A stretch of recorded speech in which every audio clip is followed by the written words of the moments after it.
So recombinant DNA ടെക്നോളജിയുടെ ആദ്യത്തെ പ്രോസസ്സാണ് നമ്മൾ പറഞ്ഞ് DNA ഐസൊലേറ്റ് ചെയ്യാം.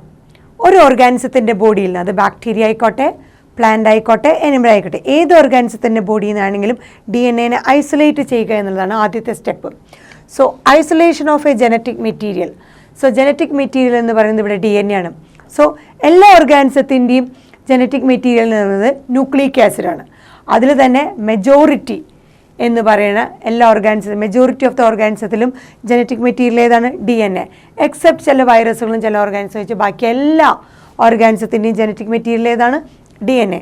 ആ DNA നമുക്ക് അതിൽ നിന്ന്, ആ ഓർഗാനിസത്തിൻ്റെ ബോഡിയിൽ നിന്ന് ഐസൊലേറ്റ് ചെയ്യണമെങ്കിൽ DNA എവിടെയാണ് ഇരിക്കുന്നത്? DNA inside the membrane. So മെംബ്രെയിൻ്റെ ഉള്ളിലായതുകൊണ്ട് മറ്റ് മാക്രോ മോളിക്യൂളുകളിൽ നിന്ന് നമുക്ക് പുറത്തേക്ക് എടുക്കണം. സോ ആദ്യം ഈ മെംബ്രെയിൻ്റെ ഉള്ളിൽ നിന്ന് DNA പുറത്തെടുക്കണമെങ്കിൽ ആദ്യം നമ്മൾ എന്ത് ചെയ്യണം? ഈ സെല്ലിനെ ഓപ്പൺ ചെയ്യണം.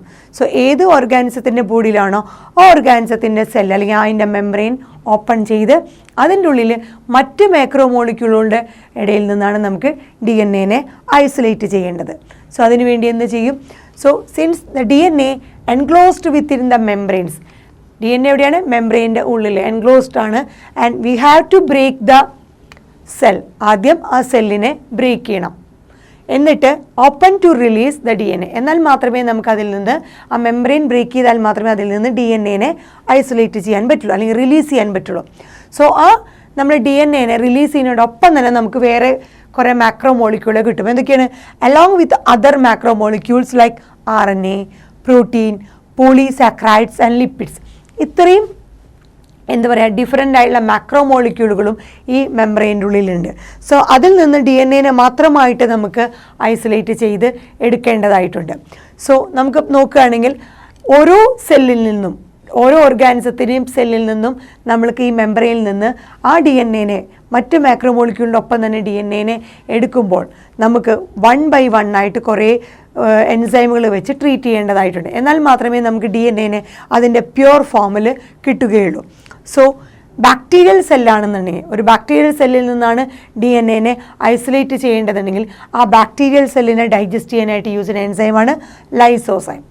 സോ ഈ ബാക്ടീരിയൽ സെല്ലിനെ ലൈസോസൈം വെച്ച് ട്രീറ്റ് ചെയ്യുമ്പോൾ നമുക്ക് ആ മെംബ്രെയിനിൽ നിന്ന് ഓപ്പൺ അപ്പ് ചെയ്ത് DNAയും മറ്റ് മാക്രോമോളിക്യൂളെയും റിലീസ് ചെയ്യാം. അതേസമയം അതൊരു പ്ലാന്റ് സെല്ലാണെങ്കിൽ, പ്ലാന്റ് സെല്ലിൽ നിന്നാണ് നമുക്ക് DNA റിലീസ് ചെയ്യേണ്ടതെങ്കിൽ പ്ലാന്റ് സെൽ വോളിനെ ഡൈജസ്റ്റ് ചെയ്യാനായിട്ട് സെല്ലുലേസ് എന്ന് പറഞ്ഞ എൻസൈം യൂസ് ചെയ്യണം. അതുപോലെ ഒരു ഫംഗസിൽ നിന്നാണെങ്കിൽ ഫംഗസിൻ്റെ സെൽ വോൾ മേഡപ്പ് ഓഫ് കൈറ്റിനാണ്. സോ അതിനെ റിമൂവ് ചെയ്യാനായിട്ട്, നമ്മൾ ബ്രേക്ക് ചെയ്യാൻ വേണ്ടിയിട്ട് നമ്മൾ കൈറ്റിനേസ് എന്ന് പറഞ്ഞ എൻസൈം യൂസ് ചെയ്യണം. സോ ഏത് ഓർഗാനിസത്തിൽ നിന്ന് ആണോ നമുക്ക് DNA റിലീസ് ചെയ്യേണ്ടത് ആ ഓർഗാനിസത്തിൻ്റെ ആ മെംബ്രെയിൻ അഥവാ സെല്ലിനെ നമ്മൾ ബ്രേക്ക് ചെയ്യണം. എന്നാൽ മാത്രമേ നമുക്ക് DNA റിലീസ് ചെയ്യാൻ പറ്റുള്ളൂ. സോ ഒരു ബാക്ടീരിയൽ സെല്ലാണെങ്കിൽ ലൈസോസൈം വെച്ച് ട്രീറ്റ് ചെയ്യണം, പ്ലാന്റ് സെല്ലാണെങ്കിൽ സെല്ലുലേസ് വെച്ച് ട്രീറ്റ് ചെയ്യണം. അതേസമയം ഒരു ഫംഗസ് ആണെങ്കിൽ കൈറ്റിനേസ് എന്ന് പറഞ്ഞ എൻസൈം വെച്ച് ട്രീറ്റ് ചെയ്യണം. സോ DNA നമുക്കറിയാം, DNAയുടെ കൂടെ പ്രോട്ടീൻസുമായിട്ട് DNA അറ്റാച്ച്ഡ് ആണ്. DNA എന്ന് പറഞ്ഞാൽ DNA മാത്രമല്ല, DNA ഇൻ്റർവൈൻഡ് വിത്ത് പ്രോട്ടീൻസ്, ന്യൂക്ലിയോസോം സ്ട്രക്ചറൊക്കെ നമ്മൾ പഠിച്ചിട്ടുണ്ട്. സോ നമുക്ക് ഈ DNA മാത്രമേ ഐസൊലേറ്റ് ചെയ്യേണ്ട ആവശ്യമുള്ളൂ. ബാക്കിയുള്ള മാക്രോ മോളിക്യൂളുകളെല്ലാം നമുക്ക് റിമൂവ് ചെയ്ത് കളയണം. ഫോർ എക്സാമ്പിൾ കാർബോഹൈഡ്രേറ്റിനെ ഡൈജസ്റ്റ് ചെയ്യാൻ വേറൊരു എൻസൈം, പ്രോട്ടീനെ ഡൈജസ്റ്റ് ചെയ്യാൻ വേറെ, അതുപോലെ RNAനെ ഡൈജസ്റ്റ് ചെയ്യാൻ അത്, ലിപ്പിഡിനെ ഡൈജസ്റ്റ് ചെയ്യാൻ വേറെ. ഓരോ എൻസൈമുകളും വെച്ച് ട്രീറ്റ് ചെയ്ത് ഓരോ മാക്രോ മോളിക്യൂളുകളെയും നമ്മൾ ഡൈജസ്റ്റ് ചെയ്ത് ഫൈനലി നമുക്ക് കിട്ടുന്നത് DNA ആയിരിക്കണം. അങ്ങനെയാണ് നമ്മൾ DNA ഐസൊലേറ്റ് ചെയ്യുന്നത്. സോ RNAനെ ഡൈജസ്റ്റ് ചെയ്യാൻ, റിമൂവ് ചെയ്യാൻ വേണ്ടി നമ്മൾ യൂസ് ചെയ്യുന്നതാണ് റൈബോ ന്യൂക്ലിയേസ് എൻസൈം. അതേസമയം പ്രോട്ടീനാണ് റിമൂവ് ചെയ്യണമെങ്കിൽ പ്രോട്ടീനെ റിമൂവ് ചെയ്യാൻ പ്രോട്ടിയേസ്, അതുപോലെ ലിപ്പിഡ് ആണെങ്കിൽ ലിപ്പേസ്. സോ RNAനെ റൈബോ ന്യൂക്ലിയേസ് വെച്ചിട്ടും പ്രോട്ടീൻസിനെ പ്രോട്ടിയേസ് വെച്ചിട്ടും ലിപ്പിഡിനെ ലിപ്പേസും അതുപോലെ മറ്റ് മാക്രോമോളിക്യൂളെ അതാത് എൻസൈംസ് വെച്ച് ട്രീറ്റ് ചെയ്ത് 1 by 1 ആയിട്ട് സ്റ്റെപ്പ് ബൈ സ്റ്റെപ്പായിട്ട് ഓരോ മാക്രോമോളിക്യൂളുകളെയും നമ്മൾ റിമൂവ് ചെയ്യുന്നു. ഫൈനലി നമ്മുടെ കയ്യിൽ അവശേഷിക്കുന്നത് എന്ത് തന്നെയായിരിക്കും? DNA. സോ അങ്ങനെ കിട്ടുന്ന ആ പ്യൂരിഫൈഡ് ആയിട്ടുള്ള DNA, ഫൈനലി കിട്ടുന്ന ആ പ്യൂരിഫൈഡ് DNA നമുക്ക് ഐസൊലേറ്റ് ചെയ്യണമെങ്കിൽ നമ്മൾ എന്ത് ചെയ്യുന്നു? Purified DNA precipitate out after the addition of chilled ethanol.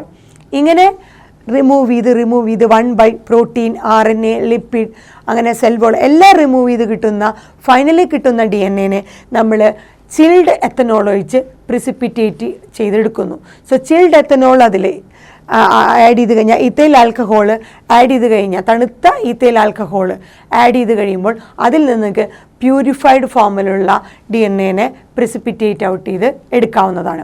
So അതെങ്ങനെയാണെന്ന് വെച്ചാൽ നമുക്ക് ചിൽഡ് എത്തനോൾ ഒഴിക്കുമ്പോൾ നമുക്ക് ആ ടെസ്റ്റ് ട്യൂബിൽ കാണാൻ പറ്റും collection of fine threads. So ആ സസ്പെൻഷനിൽ നമുക്ക് ഫൈൻ ത്രെഡുകൾ പോലെ DNA നമുക്ക് കാണാൻ പറ്റും. ഇതിനെ നമ്മൾ DNA ത്രെഡുകളെ നമ്മൾ റിമൂവ് ചെയ്തെടുക്കുന്ന പ്രോസസ്സിൻ്റെ പേരാണ് സ്പൂളിംഗ്. സോ ആ ചിൽഡ് എത്തനോളിൽ ഫൈൻ ത്രെഡുകളായിട്ട് ഫൈനലി നമുക്ക് കാണാൻ പറ്റും.